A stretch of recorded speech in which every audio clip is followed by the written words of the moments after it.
Good morning, it's Vaughan in westcoatbellpottery.ca in Nova Scotia, Canada. I have a quick little snippet thing here. I have been unable to get stilts for a while, but I finally just got some in the mail. When I decided to do this, that's when they mail them, and that always works. So I figured out how to make them myself, and I'm going to show you how to do them just in case the stilt thing is going to be a repeat thing. So I have got some stoneware, speckled clay, which basically has got a lot of sand in it, grog. I'm using that because I think it will actually hold up better in repeat firings. I'm just banging it out so that it's actually about the width that I need. You don't have to have one of these, but I have this little tile cutting stamp here that I bought years ago, and it's now going to come in very handy. I don't think I've used it hardly at all, but anyway, this will be very handy. And you need 2 sticks that are 1/8 inch ply, and then I'm putting them together on top of each other, and the same on the other side.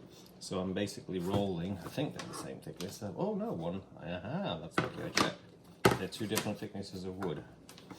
So I'm going to put, there's 2 of each of them, so I can easily figure that out. So I'm putting these either side, and then this is what we were all taught to do basically at high school, wherever we first did pottery. I have a slab roller, so I don't need to do this, but I'm just going to do it this way since not everybody has a slab roller. If you do have a slab roller, then this will become very easy.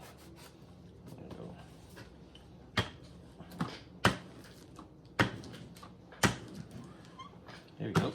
And there's a little bubble. I can just see a little air bubble there. So if you ever find an air bubble, you just pop it in the center and then push the air from all around it in a spiral till you get to the center, and that gets rid of your air. Alright, so then I'm going to, did I get 2 out of this? Almost. I think I could just get 2 if I just made it a little thinner, so I'm just going to get rid of my sticks. Roll this a little thinner. There's that air bubble again, so let's open it up again. Maybe it's at the bottom underneath.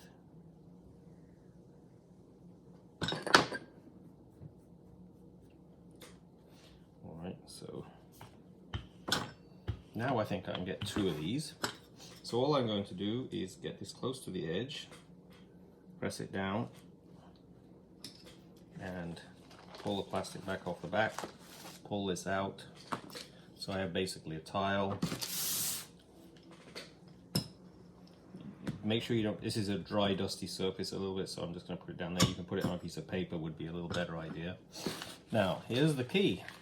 I searched for these on the internet and I finally found them. They are pins for making stilts. So I found them, and write this down, National Art Craft in Ohio. And they're just called stilt pins, and they sell them right on their website. And you need 3 of them, or if you want to do heavy pieces, you might need to put 2 in each area. But this hexagon's good because I can place them right. I'm only burying them about 1/3.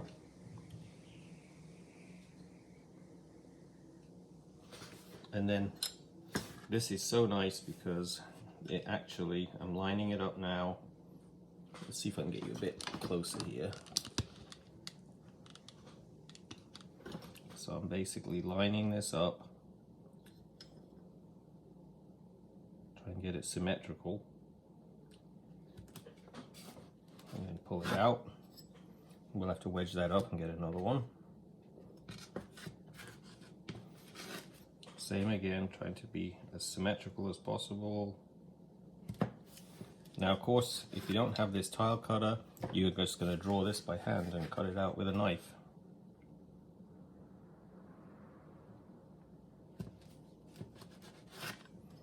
I got this probably, my guess is I got it at Columbus Clay Company in the 1980s, but it may be from Bailey in Kingston, New York as well. But look at that, we have a stilt with 3 pins. And just to kind of round it off and make that stilt a little tighter, I'm just basically pinching around the hole where it went in. But the clay is going to shrink, so basically that will hold up anyway. But there you go. So I just made that one even neater. I made 2 others. I made 2 more there, but they were a little thicker, and I don't think I need to go that thick with the clay, so I'm trying them a little thinner now. But that's how to make your own stilt, and if you want to make them really nice, you just sponge them a little bit later on to clean them up a little bit. But I think that's a nice trick, because they cost me $3.50 I think for each stilt, and they don't last that long. So you can actually make your own stilts, and you know, you have to figure out what you're worth. Basically, you know, when you do a job, you know, is it worth your time? I bet I could make, you know, maybe 50 of those in an hour, maybe more. So that's $150 an hour. So it's worth it. All right. Thanks for, I might post this quickly on its own, but all right, it's westcoatbellpottery.ca in Nova Scotia, Canada. So enjoy the summer. It's beautiful out there today. All right, bye. Let's see what happens. Am I happy today, or will I be sad? It's warm. Oh, I can touch it. So I would say that's 160 degrees. Hot bath water. That's what they say anyway. Unpack your kiln when it's about hot bath water. But okay, anything disastrous? Oh, a spoon fell over. Didn't stick. Oh, it did. I'll have to sand a little bit off that one. But yeah, that one must have shrunk a lot because it pulled off by the look of it. The rest are all good. Yeah, no more. That's the only one of those that seem like I have to do something to. Boy, that's hot to stand next to. It's like everybody else in North America. I shouldn't complain. It's going to be 29 degrees today. That's not too bad because we're on the coast. We get a breeze. It's not bad at all. I'm still wearing jeans instead of shorts. But anyway, this glaze looks like it's folk art white on that one there. Look at that. That's really nice oatmeal on its own. Well, it was part of my oatmeal glaze test that I did last year. So anyway, that's the first one out of the kiln was a spoon. Oh look, one of my stilts. I'm trying to post this video. It's a short with a photography element, but the stilt worked. Look at that. You can now make your own stilts. And that's going to be, well, I pay about $3 for these, and I did time it, so I think it's worthwhile making stilts. And I even gave you the place where I buy my stilt pins from, so don't buy them all, all right? Anyway, this is a nice little modification, because they've been hard to find this year. But anyway, that's nice. And what do we have? Folk art white, I think. It's a little matte for folk art white. It's got a slight gloss to it, but usually that glaze in the electric kiln is really shiny. Apple green on top. I know it's folk art white. The apple green is always nicer in the gas kiln. That is really pretty. And that's one of the mugs from the mug video I did on the different mugs. This kiln's going to have, and the next ones are going to have a whole bunch. I haven't done a glaze firing in a long time. Anyway, this is variegated blue, which I always think looks less nice in the gas kiln because it becomes more grey, which is okay for my winter Icelandic type pieces, with oatmeal and bright blue over the top, or it could have been dark blue over the top. And the turquoise with the yellows is better in the gas kiln.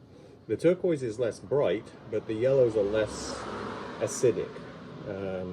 So that's a nice little bowl there, as you can see from the light. What's the outside look like? I never glaze the outside with the yellows because it flakes a little bit when I'm glazing. I just added more gum arabic to it because I mixed a new blue, green, copper, red, BGCE I call it, and I forgot to add the gum arabic, so when my piece is going in the kiln there's a little flaking. But that gum arabic is so expensive. Speaking of which, this is one of them that flaked. See, I have to refire that, so I'll glaze that in my blue, green, copper, in the yellows and stuff again. But it's matte turquoise with the yellow oatmeals over the top.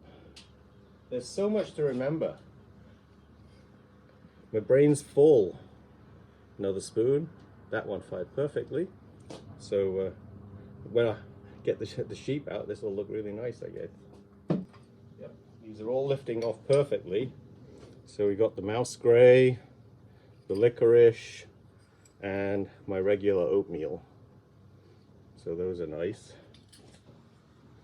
Which one is it? I think this is my regular yellow oatmeal, but it could be folk art white, because it really, the gas kiln changes things so much. But it's nice, whatever it is, it's nice. Let's go down a bit lower. I can unpack without taking the shells off yet. Bright blue, variegated blue, and oatmeal. These are just little sort of salad bowls.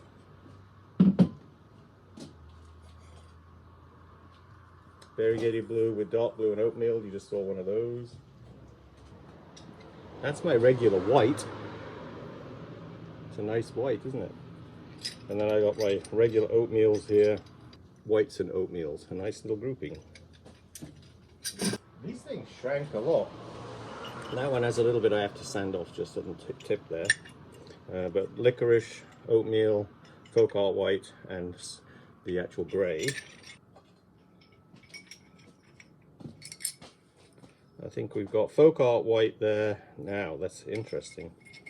The folk art, this is going to be my yellow oatmeal, and this is the folk art white. They're very similar. And then you've got my regular oatmeal. Bright blue, variegated blue, and oatmeal. This is a traditional one that I do all the time. Wow, the crystals in the oatmeal turned out really nice in this one. I call it lizard scale sometimes because it has that kind of look. This is variegated blue, bright blue, and oatmeal. Same again. Nothing is sticking to the kiln shelves. This is my cone pack. What about the bottom?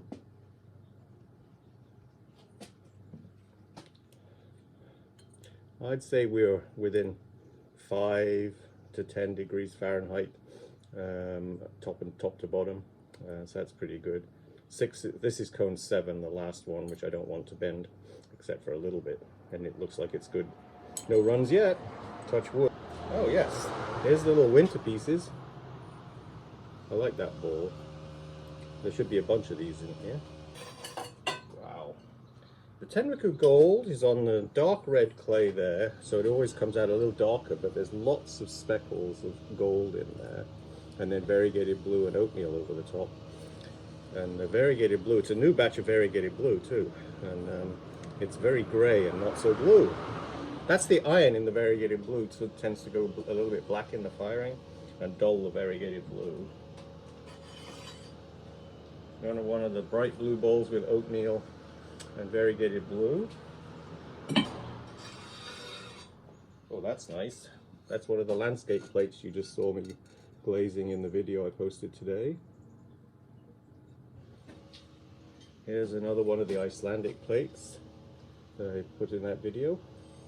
The white comes out very different to the oatmeal in the top of the sky there, but it kind of has that sort of cloud look, I guess. It's all kind of nice bath water. That is very nice. This little light gets out nicely. That's what I call my Icelandic pieces. I like it when the glaze, in this area here, you got some real kind of crystal look kind of forming. Well, that's another one too. There should be sets of 4 of these. There is the other variation of these that I did. I think I've got one of these out in the smaller size already. So that was in the video I just posted. And here is another one with the other color variations I was doing. That's actually very nice, but the brown didn't turn out as brown as I was hoping. It's the one in the middle there. It was Tenriku gold. It's gone sort of black. Almost black. There's lots of traffic around because this is early in the morning, 9:30, but we'll start to get tourism in a minute. A couple more of the Icelandic winter series together. This actually does turn, it's rich. That's the dark blue in the sky there as well. Here's the other two of the soup bowls, salad bowls. A set too, but that's very different to that one. Look how the Tenriku gold went gold here and black in that one. They were next to each other on the shelf.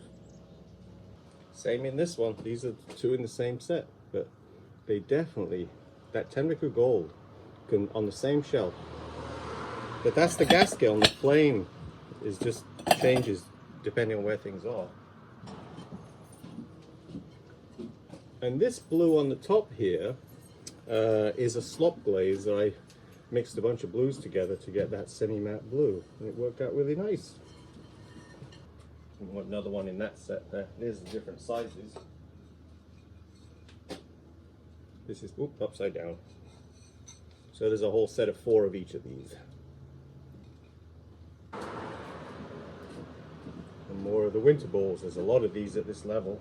And these are all the ones that I just posted the slit trailing video of. I think that's 4, 8, 9, there's 10 of them. Here's how I fire the lids, that they stay totally round when I do this. Then you just take the props out, and I have to sand off the inside of the lid just a touch to knock the sharp. But that's bright blue and that's the variegated blue. So I just put a kiln prop underneath to hold it above the shelf like that.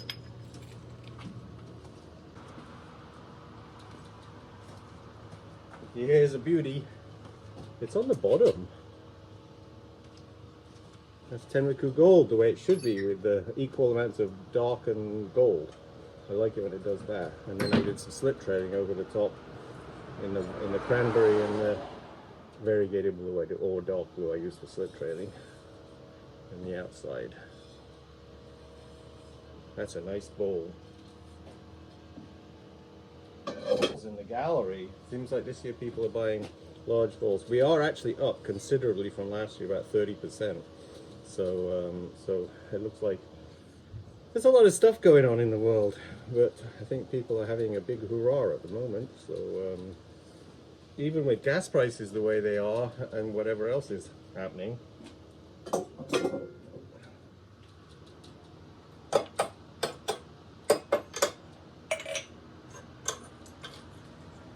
make some stilts. These worked out perfectly. Look at these. Nice. This kiln only had about a 15 to 25 minute soak. So 2 more of my stilts.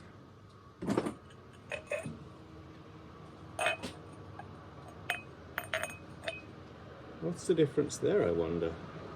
That is, oh, it's blue on that. It's kind of light blue on one side and darker blue on the other. So that varied a little bit. But it's really pretty. The variegated blue and oatmeal did nice down there. Here is one of the canisters from the video I did on canisters. People wanted to see what they look like glazed, so there you go. Nice little canister. Tea caddy. Woohoo! Like success. The blue, variegated blue and oatmeal again. Tenriku gold on the inside, look how gold it is. On the outside it's a little darker. Now it always happened with Randy's red too, the inside would be nicer than the outside. This is the Cove series in 2 different time seasons, whatever. One's lighter sky, this one's the darker sky. This one was leaning over the edge of the back of the kiln a little bit where the air goes up, and it did, oh, it's not bad, it's still very flat. But I can tell from the rim it's lifted up a bit more on one side. There's a lot of plates in this firing, and 2 more variations, 2 different color schemes. Plates.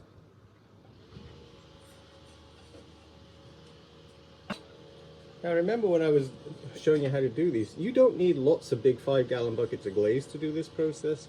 You need you know, maybe 8 to 10 shallow bowls. You could throw them yourself, use pottery bowls.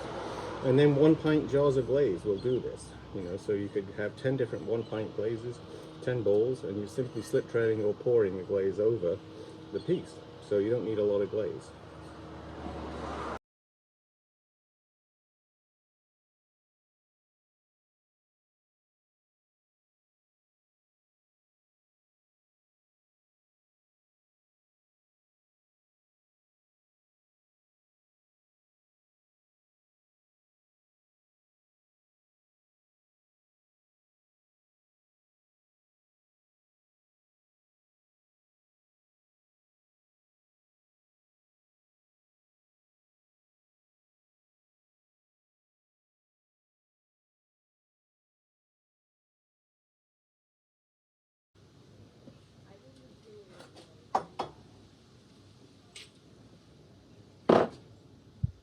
one of those mugs from the mug video that I did. 12 different mugs, I think I called it. That was the one that was, you know, it'll keep your coffee really warm, but it's going to be, you need a sponge on a stick to clean it. So, another one of my stilts there. That's 100% success. This one has some slip trailing on. I do that occasionally. Dark blue, variegated blue, and oatmeal over dark red clay by the look of it. That clay would be dark red is number 80 from Laguna. Look at these, they're totally flat. No slip trail one. Bright blue over dark red clay. You can see it's a dark red stoneware. The bright blue goes that sort of turquoisey blue over that clay body. I've got 3 of those.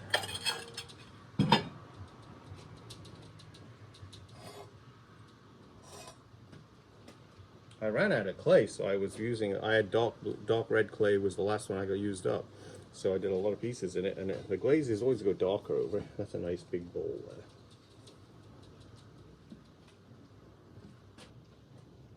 You've seen these, and there's another one of the carved mugs from the video.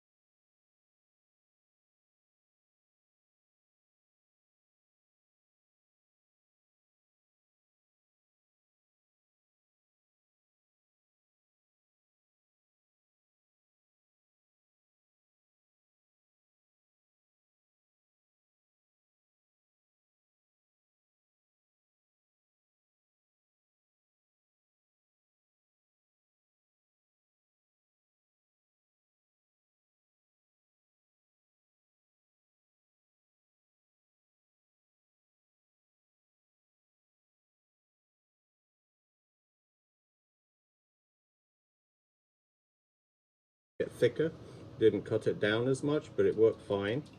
Can I get it off? Yep. This one ran a lot, and this is one of the Tenmiku Gold variegated blue and oatmeal. Does it sit flat though? I can't really tell because I don't have a place. Well, it does wobble, so I'll have to grind that one a little bit on the bottom.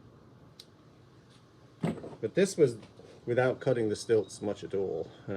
Then I realized I don't need to have all that piece of clay around there. I can make them smaller.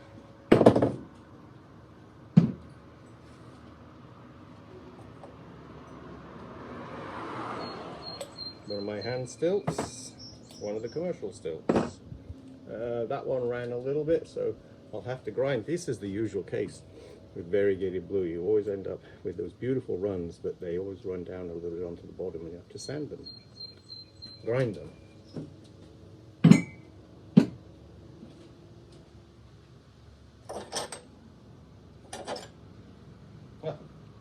And on these ones, it didn't do it.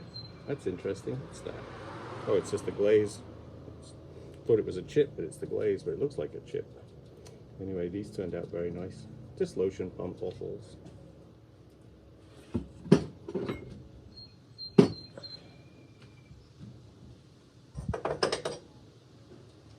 The bottom shelf has the brightest color. Look at that one. That's one of those canisters, the little tea caddies.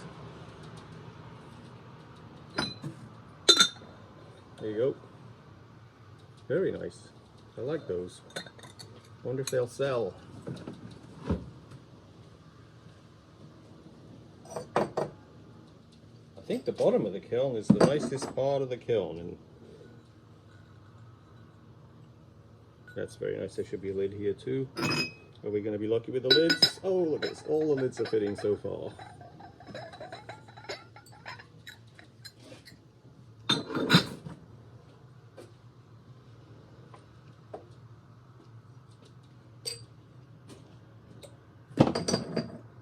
A little bit of running on the same one of those.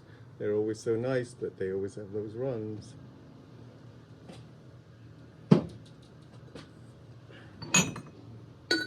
And all the lids fit. This is the last one in this wiring. So that's when I was saying you wipe the glaze off the rim on the inside so you get a little movement in it. But basically, you know it's going to fit. Because clay can warp in the kiln fire.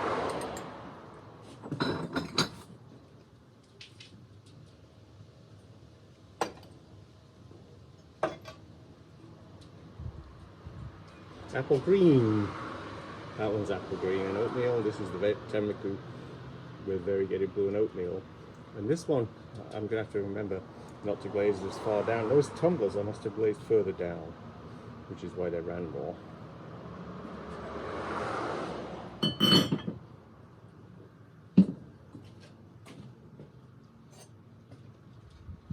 The last bowl. That's nice. So that's the fight. No disasters at all. A little bit of grinding on the bottom of a few of the tumblers, just 3 or 4 of them. I think that was it. The stilts worked out perfectly.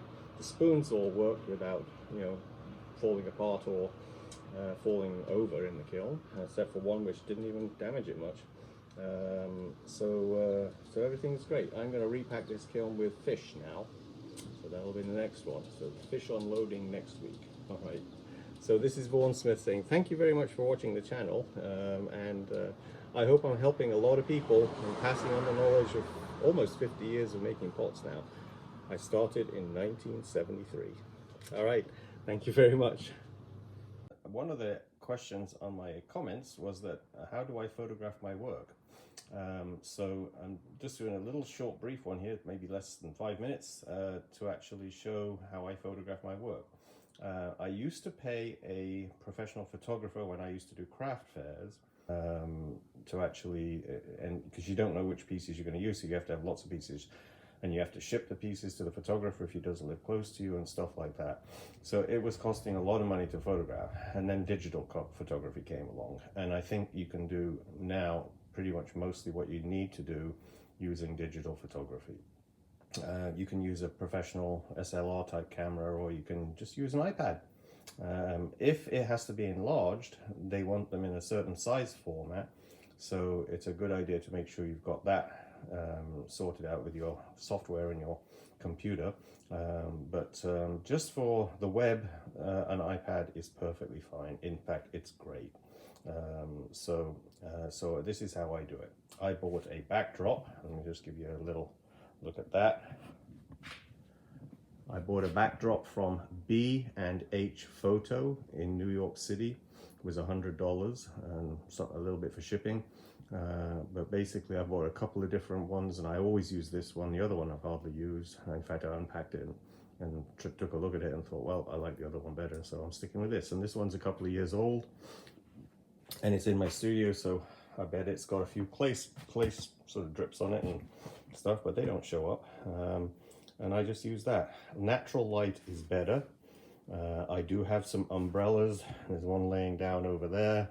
And a light to actually shine into it, but whenever I use that, I always notice that the photos come out a little yellow tint, and so I'm just getting my windows. I've got one on the left, one on the right. In fact, I have a double window right on the right here, so you can see nothing shading it, no trees or anything, so I get lots of natural light from that, and that's all I use. So it's not that difficult. So basically my iPad is set up. Let's get you over here. You can see what I've got set up. Do you want to photograph a product display, or are you just photographing one piece? You just decide how you want to do it.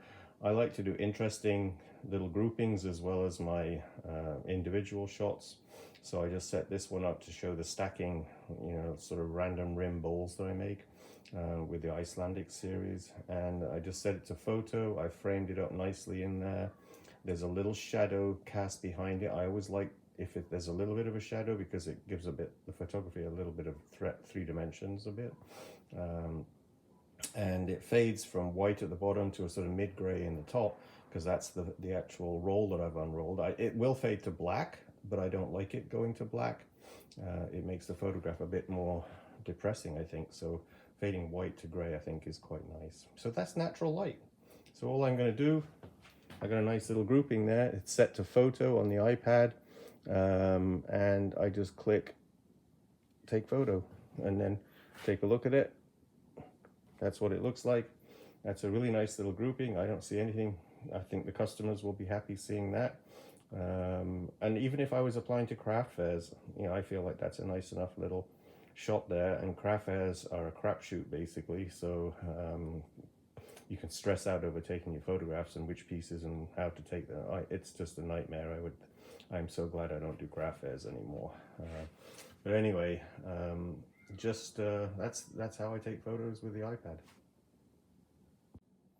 Okay, you have in your edit software on an iPad a program that lets you do a whole bunch of things, and you can just play with this. It's just the editing software in your iPad.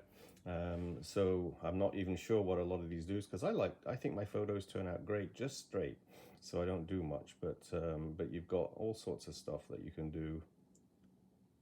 See how it lightens and darks the photograph? And I just like it in its natural setting anyway. So when we got here, exposure, make it lighter, make it darker. So I just like the way the iPad takes it, so I don't really do much. This one is highlight, so it'll lighten the lighter areas and give it more sparkle. But I don't know why I would mess around doing that. So what's this one do? Shadows. I can do the same with the shadows, make the shadows darker and lighter. So just, I'm leaving it the way it is. I think it looks just good. Contrast. That sometimes helps, I guess, if that takes it away and this adds too much and so on. And it gives you a little number there. This is brightness. That might, if your photo's a bit dark, obviously that does there. And then underneath you've got black point. I'm not even sure what black point does. Makes all the blacks really dark. And so on, all the way down here. So you've got a lot of stuff you can play tricks with your photos. That's a whole other video anyway. But I just wanted to show you that. And then done, you basically get back to your photo and all that. So that's another little thing you can add in there if you wanted to do that. I don't want to take away the importance of taking good photographs here, because this looks so easy. It's almost like cheating now. When I was, doing the shows, as I said, photography was crucial and really important to take good photographs. But the iPad has made things a lot simpler. But if you're applying to craft fairs, the Smithsonian or the Philadelphia Craft Fair, I only did that one once, but your photographs are absolutely crucial. And so if you've got a show which you could earn $20,000, $30,000 at in one weekend, you might want to have good photographs taken for it. So I'm not saying you could do this and then get into a big show like the Smithsonian or the Philadelphia Craft Fair.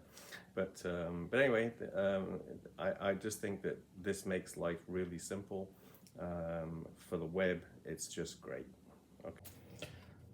Okay, one of the hardest things to photograph are things with handles, because I can take a full square on, or I can photograph with a handle in the front and nothing looks good. So let's take this one. Okay, so we have that picture of this one. Go into the pictures. It looks pretty good. Photograph a mug like that, but if you go and photograph it with the handle square on, it looks odd.